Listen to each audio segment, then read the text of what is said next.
Yes you can proceed. Your honour, prosecution తరఫున సాక్షులందరినీ cross examine చేయడానికి కోర్టు వారు అనుమతించాలి. ఎస్. ఇన్స్పెక్టర్ గారు, హత్య చేయబడిన అమ్మాయి ఎవరు? తెలీదు. ఏ ఊరు? తెలీదు. పేరు? తెలీదు. ఆ అమ్మాయికి ముద్దాయికి ఏమిటి సంబంధం? ఇంతవరకు తెలియదు. అంటే హత్య చేయబడిన అమ్మాయిని గురించి ఈ నిమిషం వరకు మీకేమీ తెలియదు అన్నమాట. చేయవలసిన విచారణలు ప్రకటనలు అన్నీ చేశాం. ఆమెకు అయిన వాళ్ళు కానీ బంధువులు కానీ ఎవరు ఉన్నట్లు లేదు. అందువల్ల ఆమె అనాథని తీర్మానించాం. అంతకంటే ఇంకేమీ తెలియదు.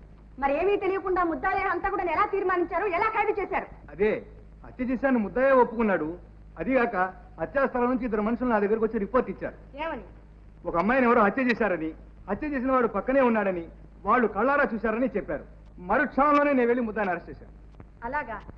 అంటే మీరింట్లో యూనిఫారం లోనే ఉన్నారన్నమాట. మామూలు దుస్తుల్లోనే ఉన్నాను. ఆ దుస్తుల్లోనే వెళ్ళారా? లేదు, యూనిఫారం వేసుకునే వెళ్ళాను. వేసుకుని అంటే వాళ్ళు వచ్చి చెప్పిన తర్వాతనేగా? అవును. దుస్తులు మార్చుకోవడానికి మీకు ఎంత టైం అయింది? 10 నిమిషాలు. హత్య జరిగిన స్థలానికి మీ ఇంటికి ఎంత దూరం? దాదాపు 2 మైళ్ళు ఉంటుంది. ఈ 2 మైళ్ళు వెళ్ళడానికి మీకు ఎంత టైం పట్టింది? సుమారు 20 నిమిషాలు ఉంటుంది. దుస్తులు మార్చుకోవడానికి 10 నిమిషాలు, హత్య జరిగిన చోటికి వెళ్ళడానికి 20 నిమిషాలు, మొత్తం 30 నిమిషాలు. అంటే అరగంట తర్వాతనే మీరు ముద్దాయిని చూశారు. అవును. మరుక్షణమే ఖైదు చేశానని చెప్పారే? అంటే నేను అక్కడికి వెళ్ళిన మరుక్షణమే అని నా అభిప్రాయం. ఓహో, that's all, you can go.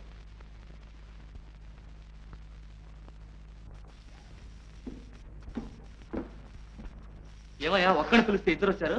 పిలిచినారు కదండి. పిలిచింది ఒక్కనే. అట్లా అంటే ఎట్టారా? ఇద్దరం కలిసే వెళ్ళాం, కలిసే చూసాం, కలిసే రిపోర్ట్ చేసాం, ఇప్పుడు కలిసే సాక్ష్యం చెప్తాం. ఏమంటా బావా? అంతే బావా. మీ ఇద్దరు భీమన్ ఎవరయ్యా? దేవన్న నేను. సార్ నువ్వు వెళ్ళు. బావే, మన జడ్జి గారు చాలా మంచి అయినట్టుగానే నువ్వు ఉండదు చూసింది చూసినట్టు చెప్పేసిరా. అంతే, ఏం భయం లేదు. నేను ఈ గడపకాడ ఉంటా. గడపకాడ ఉంటావా? ఉండదు మరే. వెళ్ళవయ్యా, వెళ్ళు వెళ్ళు. చెప్పు. దేవుని ఎదుట ప్రమాణం చేసి, దేవుని ఎదుట ప్రమాణం చేసి, పరమాణం చేసి నిజమే చెబుతాను. నిజమే చెప్తాను, అబద్ధం చెప్పను. అయ్యి బాబోయ్, తప్పు కదంటండి. చెప్పు చెప్పు. అబద్ధం చెప్పను. అబద్ధం చెప్పను. ఇదిగో చూడు, ఖూనీ జరిగిన రోజున నువ్వు ఆధార్నే వెళ్ళినట్టు చెప్పావు. నేను ఒక్కనే ఏంటండి, మా బామ్మద్దు కూడా వచ్చాడండి. అది సరే, ఆ వేళప్పుడు ఆధార్ నా చోటికి ఎందుకు వెళ్ళినట్టు? అదేంటి అమ్మగారు, మేము పొలం నుంచి వచ్చే దారి అదే కదండి. ఓహో, అవునా అండి? వస్తుంటే ఒక ఆడ కూతురు కేక వినిపించిందండి. అమ్మ బాబో వినిపించిందా అండి? ఏంట్రా ఇదని చెప్పేసి ఆ పొలంగా దగ్గరగా వెళ్ళి చూసామండి. ఏం చూశారు? ఇంకేముందండి, ఒక ఆడ కూతురు చచ్చి పడి ఉందండి. చుట్టూ రక్తపు ఎల్లు అండి. తర్వాత ఇంకేముందండి, ఇదేదో కొంప ములిగింది అని చెప్పి ఒక కొరకని ఇన్స్పెక్టర్ గారి ఇంటికి పరిగెత్తుకెళ్ళి చెప్పేశామండి. ఏం చెప్పారు? ఏం చెప్తామండి, చూసిందే చెప్పామండి. ఆ గుట్ట పక్కన ఒక ఆడ మనిషి చచ్చి పడి ఉందండి, చంపినైనా ఆ పక్కనే ఉన్నాడు అని చెప్పి చెప్పామండి. ఆ చంపినైనా ఎలా చంపాడు? కత్తితో పొడిచాడా? కాదండి. తుపాకీతో కాల్చాడా? అబ్బే, మరి ఎలా చంపాడు? అదేంటండి అమ్మగారు, ఎలా చంపారని మమ్మల్ని అడుగుతారేంటండి? మేము చంపేటప్పుడు మేమన్నా కళ్ళతో చూసామా అండి? మరి చూడకుండానే చంపినాయన పక్కనే ఉన్నాడని ఎలా చెప్పావు? అవునండి, ఎలా చెప్పామండి? ముందు చెప్పు, ఎలా చెప్పావు? అడుగునండి, ఆయన ఉన్నాడండి. బిక్కు బిక్కుమని బెత్తర చూపులు చూస్తా ఆ పక్కన నిలబడి ఉన్నాడండి. నిలబడి ఉంటే ఒళ్ళంతా ఒకటే రకత మరకలండి. రకతం ఎలాగా ఉంది కదా, ఈయనే దంపుంటాడని చెప్పేసి మేము తీర్మానం చేసుకునండి మేము చెప్పేసామండి. ఓహో, మీరు నిలబడి ఉన్న చోటికి శవం ఉన్న చోటికి ఎంత దూరం ఉంటుంది? ఎంత ఉంటుందిలే అండి. నేను ఇక్కడ ఉన్నానా అండి? అదిగోండి, ఆ తలపాక చుట్టుకున్న వకీలయ్య గారు లేరండి, ఆయనే పీనుగా. అయితే మీరు చాలా దగ్గరలోనే ఉన్నారన్నమాట. అంతే కదండి. మరి శవానికి అంత దగ్గరలో ఉన్న మిమ్మల్ని చూసిన కొందరు మీరే ఖూనీ చేశారని చెప్పారే? అయ్యో బాబోయ్, దేవుడు సాక్షండి, మీతో మేం కాదండి అమ్మా. సాక్షిని ముద్దాయిగా నిరూపించడానికి ప్రయత్నించడం చట్ట విరుద్ధం. Mister Anandarao, you need not educate the court. Thank you, your honour. yes, you can proceed. Thank you.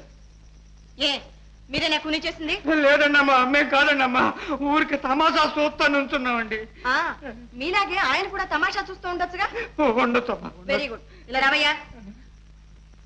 శవాన్ని చూసిన వెంటనే మీరు తిన్నగా ఇన్స్పెక్టర్ గారింటికి వెళ్ళారు, అంతేగా? లేదమ్మా, ముందు స్టేషన్కి వెళ్ళామండి. స్టేషన్ లో ఇన్స్పెక్టర్ గారు లేకపోతే ఆ పొలంగా ఇంటికి వెళ్ళామండి.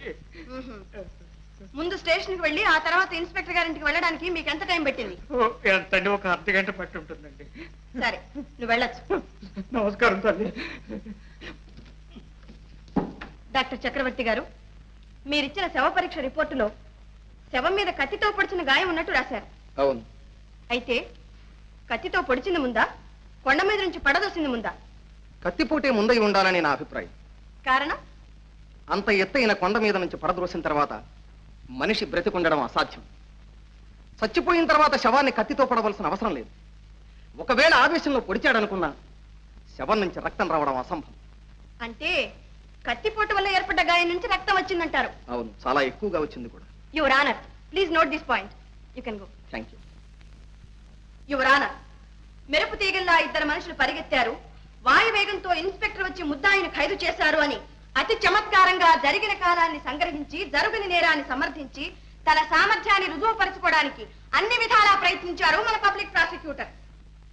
కానీ హత్య జరిగిన గంట సేపటికి గానీ ఇన్స్పెక్టర్ ముద్దాయిని అరెస్ట్ చేయలేదు. ఉద్దేశపూర్వకంగా హత్య చేసి నేరాన్ని ఒప్పుకుని శిక్షను అనుభవించడానికి సిద్ధపడిన వాడైతే వెంటనే పోలీస్ స్టేషన్కి వెళ్లి తనకు తానే పట్టుబడతాడు. అంతేకాని హత్య చేసిన తరువాత అదే స్థలంలో 1 గంట సేపు ఇన్స్పెక్టర్ రావాలి, ఈ దృశ్యాన్ని చూడాలి, తనను ఖైదు చేయాలి అని ఎంత తెలివి తక్కువ వాడైనా అలాగే కూర్చుని ఉంటాడా? ఎందుకు కూర్చుంటాడు? యువర్ ఆనర్, ముద్దాయి ఆరితేరిన హంతకుడు కాదు. ఏదో ఉద్రేకంలో చేసి ఉంటాడు.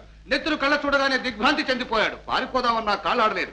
అటువంటి పరిస్థితుల్లో అదే చోట గంటల తరబడి అతనే కాదు మరి ఏ హంతకుడైనా ఉండిపోతాడనడంలో ఆశ్చర్యం ఏమీ లేదు యువర్ ఆనర్. యువర్ ఆనర్, హత్య చేయాలని ఒకే ఒక దురుద్దేశంతో ఒక అమ్మాయిని తీసుకెళ్లి ఖూనీ చేశాడని ఇంతకు పూర్వమే వాదించిన పబ్లిక్ ప్రాసిక్యూటర్ ఇప్పుడు ఉద్దేశపూర్వకంగా కాదు ఉద్రేకంలో చేసిన హత్య అని సెలవిస్తున్నారు. యువర్ ఆనర్, కొండ మీద నుంచి క్రిందకు పడదోసి హత్య చేసినట్లుగా ముద్దాయితో సహా అందరూ వాదిస్తున్నారు. కానీ శవం మీద కత్తిపోటు ఉన్నట్లు డాక్టర్ గారు చెప్తున్నారు. అయితే పొడిచిన ఆ కత్తి ఎక్కడ? పొడిచినది ఎవరు? ఈ ప్రశ్నలకు సమాధానమే లేదు. సమాధానానికి ప్రయత్నిస్తే కేసే లేదు. ఈ సంగతి తెలిసే పబ్లిక్ ప్రాసిక్యూటర్ తన అమోఘమైన అనుభవాన్ని, వాగ్ధాటిని, చాతుర్యాన్ని ఉపయోగించి ఎంతో తెలివిగా ఈ విషయాన్ని విస్మరించారు, కప్పిపుచ్చారు. యువర్ ఆనర్, వాటిని విస్మరించడం లేదు, కప్పిపుచ్చడం లేదు. డాక్టర్ చక్రవర్తిని రీఎగ్జామిన్ చేయడానికి పర్మిషన్ కోరుతున్నాను. ఎస్ డాక్టర్, కొండ మీద నుంచి కింద పడేటప్పుడు కత్తి లాంటి ఒక రాయి గుచ్చుకుని ఉంటే అలాంటి గాయం పడే అవకాశం లేదా? కత్తి లాంటి రాయి ఎలా ఉంటుంది? Not question. అలాంటి రాయే ఉంటే ఉండడానికి వీల్లేదు. ఏమిటిది? రాయి కత్తిలాగుందా లేదా? ఉంది. ఇలాంటి రాయే ఆ ప్రదేశంలో ఉండి కొండ మీద నుంచి కింద పడేటప్పుడు శరీరాన్ని గుచ్చుకుని ఉంటే కత్తిపోటు లాంటి గాయం పడే అవకాశం ఉందా లేదా? ఉంది. Thank you. యువర్ ఆనర్, అందుచేత కత్తిపోటు వల్ల ఏర్పడినది అని ఇంతవరకు డిఫెన్స్ కౌన్సిల్ చేత వాదింపబడిన ఆ గాయం కత్తిపోటు వల్ల ఏర్పడలేదు, ఆ రాతి వల్ల ఏర్పడినది.